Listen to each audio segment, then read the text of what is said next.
Hi friends, வணக்கம். இன்றைக்கி நம்ம கிருஷ்ணருக்கு பிடித்தமான பலகாரங்கள் தான் செய்ய போகிறோம். உப்பு சீடை, வெள்ளை சீடை, தட்டை தாங்க செய்ய போகிறோம். இது குயிக்காகவும் செஞ்சிடலாம். 3 வகையான ரெசிபியும் பார்க்கலாம் எப்படி செய்ய போகிறோன்ட்டு. வீட்டில் இருக்கக்கூடிய பொருட்கள் வச்சு ரொம்பவுமே குயிக்காக செஞ்சிடலாம். நீங்களும் இது போல் செஞ்சு கிருஷ்ணருக்கு வைக்கலாம். இப்போ தான் சேனலை ஃபஸ்ட் டைம் பார்க்குறீங்க, சப்ஸ்கிரைப் பண்ணிக்கோங்க. பக்கத்தில் இருக்க பெல் ஐக்கான் நோட்டிஃபிகேஷனில் ஆல்ங்கிறதே கிளிக் பண்ணி வச்சுக்கோங்க. அப்போ தான் வீடியோஸ் உடனுக்குடன் வரும். உப்பு சீடை பார்த்திங்கன்னா ரொம்பவுமே டேஸ்ட்டாக இருக்கும், நல்லா கிறிஸ்பியாக இருக்கும். அந்த வெடிப்பெல்லாம் இல்லாத மாதிரி செய்யலாம். ஃபஸ்ட்டு இந்த 3 ரெசிபிக்கும் தேவையான அளவு உளுந்து, ஒரு 3லேருந்து 3.5 ஸ்பூன் அளவுக்கு உளுந்து வந்து நம்ம வறுத்துக்க போகிறோம். ட்ரை ரோஸ்ட்டாக அது வந்து ஒரு லைட்டாக கலர் மாதிரி நல்லா ஒரு ஸ்மெல் வரும், அந்த அளவுக்கு வறுத்துக்கணும், கருக விடாமல். இது வந்து உப்பு சீடை, வெள்ளை சீடை, தட்டை 3க்கும் சேர்த்து தான் நான் இது பண்ணிகிட்ருக்கேன். இந்த உளுந்து இதை வந்து ஆற வச்சுட்டு நல்லா பவுடர் பண்ணிட்டு வந்துடுங்க. ரொம்பவுமே கருக வேண்டாம், இந்த அளவுக்கு இருந்தால் போதும். இப்போ ஃபஸ்ட்டு உப்பு சீடை செய்கிறதுக்கு 1 கப் அளவுக்கு அரிசி மாவு எடுத்திருக்கேன். இன்றைக்கி கடையில் வாங்கின அரிசி மாவு எடுத்திருக்கேன். நம்ம அரைச்சி வச்ச உளுந்த மாவு இதில் வந்து 2 ஸ்பூன் அளவுக்கு சேர்க்க போகிறேன். 1 கப் அரிசி மாவு, 2 ஸ்பூன் உளுந்த மாவு,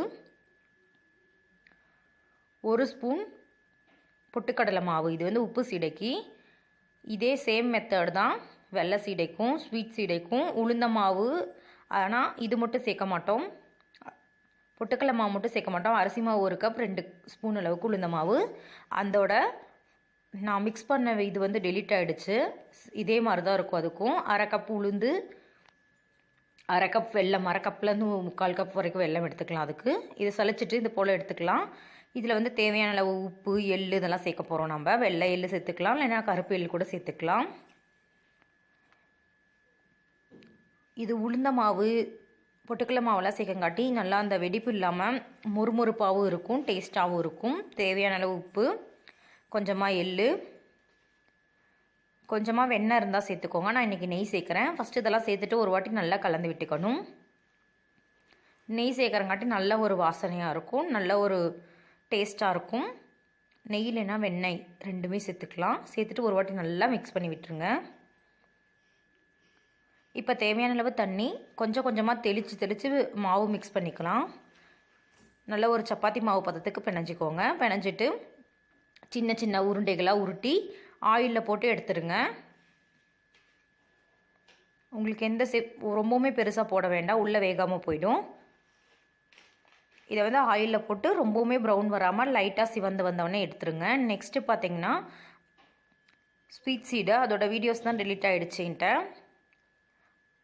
அதுக்கு சேம் 1 கப் அரிசி மாவு, 2 ஸ்பூன் உளுந்த மாவு, 1/2 கப்லேருந்து 3/4 கப் அளவுக்கு வெல்லம், கொஞ்சமாக எள், வறுத்த தேங்காய். இது வந்து ஸ்வீட் சீடை, இதை பொரிச்சிட்ருக்கேன். கொஞ்சமாக தேங்காய் எல்லாம் நெய்யில் போட்டு வறுத்துட்டு அந்த வெள்ளைப்பாகில் விட்டு மிக்ஸ் பண்ணிவிட்டு இது உருண்டைகளாக பிடிச்சிட்டு ஆயிலில் போட்டு எடுத்து வர போகிறோம். ரொம்பவுமே லோ ஃப்ளேம்லேயும் வேண்டாம், ஹை ஃப்ளேம்லேயும் வேண்டாம், மீடியம் ஃப்ளேமில் வச்சுக்கோங்க. ஹை ஃப்ளேமில் வச்சாலும் வேகாமல் போயிடும், லோ ஃப்ளேமில் வச்சாலும் வேகாமல் இருக்கும். நெக்ஸ்ட்டு தட்டைக்கு செய்ய போகிறோம். இப்போ தட்டைக்கு சேம் 1 கப் அளவுக்கு அரிசி மாவு எடுத்திருக்கேன். 1/2 ஸ்பூன் அளவுக்கு உளுந்த மாவு, 1 ஸ்பூன் அளவுக்கு பொட்டுக்கடலை மாவு, 3 சேர்த்து நல்லா ஜலிச்சிக்க போகிறோம். தட்டை வந்து நல்லா கிறிஸ்பியாக வரும்.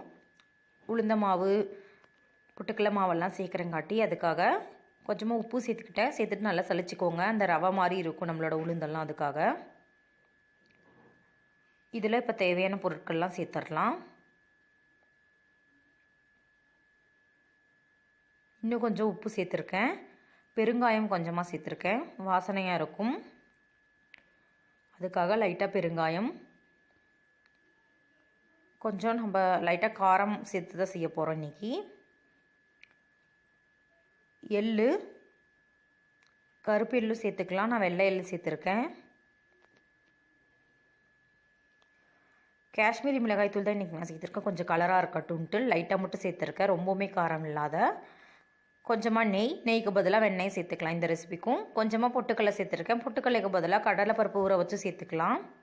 கொஞ்சமாக சீரகம், கொஞ்சமாக வெட்டி வச்ச கருவேப்பிலை சேர்த்துருக்கேன், குட்டி குட்டியாக சாப் பண்ணி சேர்த்துட்டேன். ஃபஸ்ட்டு இது சேர்த்துட்டு நல்லா ஒரு வாட்டி கலந்து விட்டுக்கணும். அந்த உப்பு இந்த நெய் மாவோடு சேர்கிற மாதிரி இப்போ கொஞ்சம் கொஞ்சமாக தண்ணி தெளித்து சப்பாத்தி மாவு பதத்துக்கு ரெடி பண்ண போகிறோம். எந்த ஒரு இதுக்கும் ஃபுல்லாக தண்ணி தெளிச்சிடாதீங்க.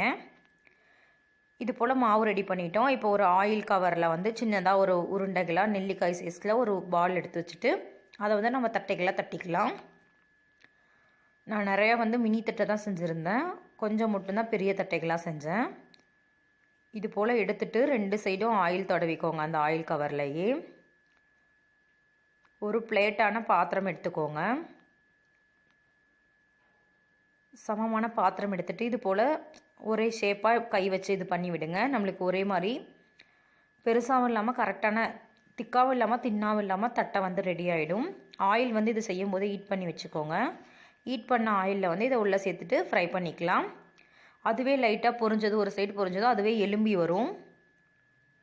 அதுக்கப்புறமேட்டு அடுத்த சைடு திருப்பி விட்டுக்கோங்க. இதே போல் எல்லா தட்டைகளையும் போட்டு பொரித்து எடுத்துக்கலாம்.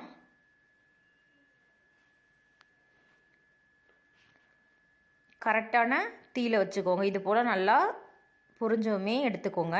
அவ்வளோதான் ஃப்ரெண்ட்ஸ், நம்மளோட கிருஷ்ணருக்கு தேவையான படையல் நெய்வேத்தியம் வந்து ரெடி ஆகிடுச்சு. சூப்பராக ரெடி பண்ணிட்டோம். உப்பு சீடை, ஸ்வீட் சீடை. உப்பு சீடை வந்து வெடிப்பே இல்லாமல் வந்திருக்கு பாருங்கள். அதுக்கப்புறமேட்டு ஸ்வீட் சீடை, வெள்ளை சீடை, தட்டை, மூணுமே ரொம்பவுமே குயிக்காக ரெடி பண்ணிடலாம். கண்டிப்பாக இந்த ரெசிபி உங்களுக்கு பிடிச்சிருக்குன்ட்டு நினைக்கிறேன். வீடியோ பிடிச்சிருந்தால் லைக் பண்ணுங்கள். யூஸ்ஃபுல்லாக இருந்தால் ஃப்ரெண்ட்ஸ் அண்ட் ரிலேட்டிவ்க்கு ஷேர் பண்ணிக்கோங்க. என்னோடய மற்ற அப்டேட்டையும் செக் பண்ணிக்கோங்க. உங்களுக்கு நம்ம சேனலில் இன்னும் என்ன வீடியோஸ் வேணும் அப்படின்ட்டு கமெண்ட் பண்ணுங்கள். அந்த வீடியோஸ் நான் போஸ்ட் பண்ணுறேன். இப்போ நவராத்திரி இந்த மாதிரிலாம் வரப்போகுது. அதுக்கான நெய்வேத்தியம் ரெசிபிஸ்லாம் சேனலில் வரும். கண்டிப்பாக அதுவும் வாட்ச் பண்ணுங்கள் ஃப்ரெண்ட்ஸ். தேங்க்ஸ் ஃபார் வாட்சிங். இன்னொரு இன்ட்ரெஸ்டிங்கான வீடியோவில் பார்க்கலாம்.